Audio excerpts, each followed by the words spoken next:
উপমহাদেশের কিংবদন্তি সঙ্গীত শিল্পী রুনা লায়লা রাজ ৭৩তম জন্মদিন। ১৯৫২ সালের এই দিনে সিলেটে জন্ম নেওয়া রুনা লায়লা মাত্র ৬ বছর বয়সে গান শুরু করেন এবং ১২ বছর বয়সেই সিনেমার গানে প্রথম প্লেব্যাক করেন, যা ছিল তার অসাধারণ সঙ্গীত যাত্রার সূচনা।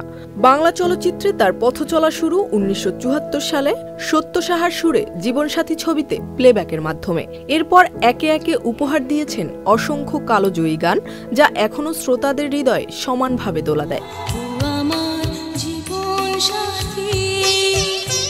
বাংলাদেশের সীমানা ছাড়িয়ে তিনি পরিণত হয়েছেন আন্তর্জাতিক শিল্পীতে। পপ, আধুনিক চলচ্চিত্র গান থেকে গজল, প্রতিটি ঘরানায় ছিল তার অবিচল দাপট।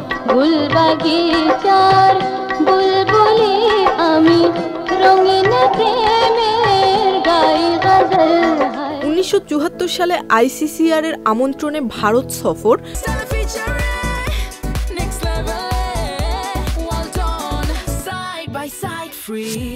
এবং কল্যাণজি আনন্দজির সুরে এক্সে বার্কার এক ছবিতে প্লেব্যাক তাকে আন্তর্জাতিক অঙ্গনে আরো দৃঢ়ভাবে প্রতিষ্ঠিত করে। আর দমাদম মাস্ত কালান্দার গানটি এনে দেয় তাকে সারা ভারতের জনপ্রিয় উপাধি দমদম গার্ল। তার ক্যারিয়ারের আরেক অনন্য অর্জন সুরকার নিসার বাজমির সুরে মাত্র ৩ দিনে ৩০টি গান রেকর্ড করে নাম লেখান গিনেস বুক অব ওয়ার্ল্ড রেকর্ডসে। ১৮টি ভাষায় ১০,০০০-এরও বেশি গান গেয়ে রুনা লায়লা হয়ে উঠেছেন উপমহাদেশের সঙ্গীত ইতিহাসের এক উজ্জ্বল নক্ষত্র।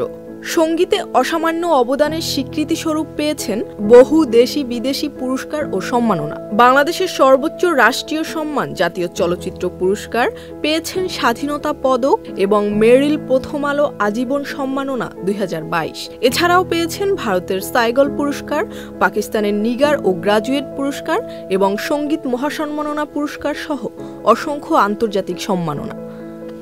Zerin Sumi, channel I.